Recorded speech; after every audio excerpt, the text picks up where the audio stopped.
চলে এসেছি আজকের গুরুত্বপূর্ণ আবহাওয়ার কিছু আপডেট নিয়ে। তো আমরা ইতিমধ্যে আবহাওয়ার অনেকটাই পরিবর্তন লক্ষ্য করতে পারছি।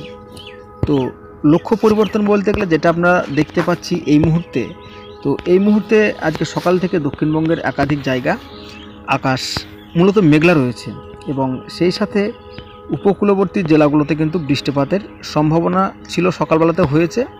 এবং আজকে বিকেল ও সন্ধ্যা নাগাদ যেটা আমরা দেখতে পাচ্ছি যে হলদিবাড়ি, ফ্রেজারগঞ্জ, নামখানা, তারপরে হলদিয়া, জয়নগর, মাজিলপুর, গোসাবা, বারুইপুর, কলকাতা, উলুবেড়িয়া, কোলাঘাট, এই সমস্ত জায়গাগুলোতে একটা বৃষ্টিপাতের চরম সম্ভাবনা থাকছে আজকে বিকেল ও সন্ধ্যা নাগাদ। তবে সেই বৃষ্টি কিন্তু তুলনামূলক হারে অনেকটাই কম। এবং তাছাড়া দক্ষিণবঙ্গের সমস্ত জেলার আকাশ মেঘলা থাকবে এবং আমরা আবারও মেঘলা দেখতে পাচ্ছি বাঁকুড়া, পুরুলিয়া, জামশেদপুর, এই সমস্ত জায়গাগুলোতে একটা বৃষ্টিপাত কিন্তু নেই, তবে আকাশ কিন্তু মেঘলা দেখতে পাচ্ছি। তো পরবর্তী টাইম যদি আমরা রবিবার দিন একদম সকালবেলায় চলে আসি, তো রবিবার সকাল 6টা দিকে যেটা আমরা দেখতে পাচ্ছি যে ঘন কুয়াশায় ঢাকবে কলকাতা বা দক্ষিণবঙ্গের একাধিক জায়গা। তো জানাবো কোন কোন জায়গায় কুয়াশা আমরা দেখতে পাচ্ছি জয়নগর, মাজিলপুর, গোসাবা, তারপর হচ্ছে তমুলুক, কোলাঘাট, উলুবেড়িয়া, কলকাতা, খড়াদহ, হাবড়া, বাঙ্গং এবং মুর্শিদাবাদ আংশিক ও নদিয়া আংশিক কিন্তু আমরা যেটা দেখতে পাচ্ছি যে হালকা কুয়াশায় ঢাকবে। আর বেশি কুয়াশা থাকবে যেটা হচ্ছে কলকাতা, বারুইপুর, উলুবেড়িয়া, গোসাবা, তমুলুক। এবং পরবর্তী সময় কিন্তু এই কুয়াশা অনেকটাই কেটে যাবে বা কেটে যাওয়ার পরেও কিন্তু আমরা রৌদ্রোজ্জ্বল আবহাওয়া পাবো না। তার কারণ একটাই, আকাশ মেঘলা থাকবে। তবে এটা নয় যে কন্টিনিউ আকাশ মেঘলা থাকবে এবং মাঝে মধ্যে কিন্তু সূর্য বা রোদ কিন্তু আমরা যেটা উঠবে সেটা দেখতে পাচ্ছি, যেটা আজকে আমরা দেখলাম যে রোদ এবং সূর্য, সেভাবে কিন্তু আমরা দেখতে পাবো আগামীকাল রবিবার। তো সোমবার যদি আমরা চলে আসি, তো সোমবারও যেটা দেখতে পাচ্ছি যে সোমবারও আকাশ মূলত মেঘলাই থাকছে। তবে সোমবারের দিন কিন্তু বৃষ্টিপাত আমরা রাত্রির দিকে দেখতে পাচ্ছি। খড়গপুরে একটু বৃষ্টিপাত ছিটে ফোটা দেখতে পাচ্ছি,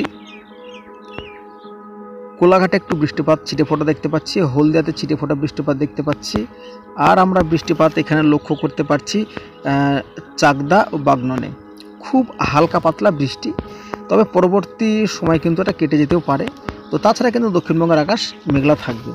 এবার যেটা আমরা দেখব মঙ্গলবার। তো বন্ধুরা, মঙ্গলবার যেটা আমরা দেখতে পাচ্ছি, মঙ্গলবার কিন্তু দক্ষিণবঙ্গের সমস্ত জেলার আকাশ খুব মেঘলা থাকবে এবং আরামবাগ, চন্দননগর, কলকাতা, কোলাঘাট, হলদিয়া, খড়গপুর, তারপরে এদিকে চলে আসি আমরা শান্তিপুর, কাটোয়া, এই সমস্ত জায়গাগুলোতে কিন্তু বৃষ্টিপাত থাকবে। এবং পরবর্তী সময় দুপুরের দিকে যেটা আমরা দেখতে পাচ্ছি যে গঙ্গাসাগর থাকছে ভারী থেকে অতি ভারী বৃষ্টি, হলদিবাড়িতে থাকছে ভারী থেকে অতি ভারী বৃষ্টি, কলকাতা থাকছে ভারী বৃষ্টি, কোলাঘাট থাকছে ভারী বৃষ্টি, শান্তিপুর থাকছে মোটামুটি বৃষ্টি, কাটোয়া থাকছে মোটামুটি বৃষ্টি, নদিয়া থাকছে মোটামুটি বৃষ্টি এবং মুর্শিদাবাদ থাকছে মোটামুটি বৃষ্টি, বর্ধমান মোটামুটি, বাঁকুড়া মোটামুটি। তবে মঙ্গলবার কিন্তু আমরা বৃষ্টিপাত দক্ষিণবঙ্গ জুড়ে দেখতে পাচ্ছি এবং বিকেল ও সন্ধ্যার পর কিন্তু এই বৃষ্টিপাতটা সরে যাবে বাংলাদেশের দিকে। তো বাংলাদেশের কলাপাড়া, খেপুপাড়া, বরিশাল, কুমিল্লা, ঢাকা, এই সমস্ত জায়গা দিয়ে কিন্তু এই নিম্নচাপের বৃষ্টি কিন্তু চলে যাচ্ছে। তো বুধবার যেটা দেখতে পাচ্ছি, বুধবারের দিনও কিন্তু উপকূলের জেলাগুলোতে বৃষ্টির রেস কাটছে না। তো বুধবারের দিন সকালবেলাতেও কিন্তু উপকূলের জায়গাগুলোতে বৃষ্টিপাতের সম্ভাবনা থাকছে। তো বৃহস্পতিবার যেটা আমরা লক্ষ্য করতে পারছি, তো বৃহস্পতিবার থেকে মোটামুটি আকাশ আমরা একদম পরিষ্কার দেখতে পাচ্ছি। তো বৃষ্টি থাকছে, সেই সাথে কিন্তু রাত্রের তাপমাত্রাটা 2-1 ডিগ্রি বাড়তে থাকবে আর দিনের তাপমাত্রাটা একটু কমবে। তো যেটা হচ্ছে দিনে একটু শীত শীত ভাব অনুভব হবে আর রাত্রেবেলাতে কিন্তু একটু ঠান্ডা ভাবটা কম হবে।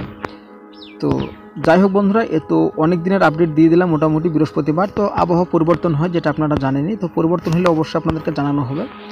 তো আজকে আবহাওয়া আপডেট এতটুকুনি। কেমন লেগেছে অবশ্যই জানাবেন, ভালো লাগলে চ্যানেলটিকে সাবস্ক্রাইব করে পাশে থাকবেন। তো বন্ধুরা, ধন্যবাদ ভিডিওটি সম্পূর্ণ দেখার জন্য।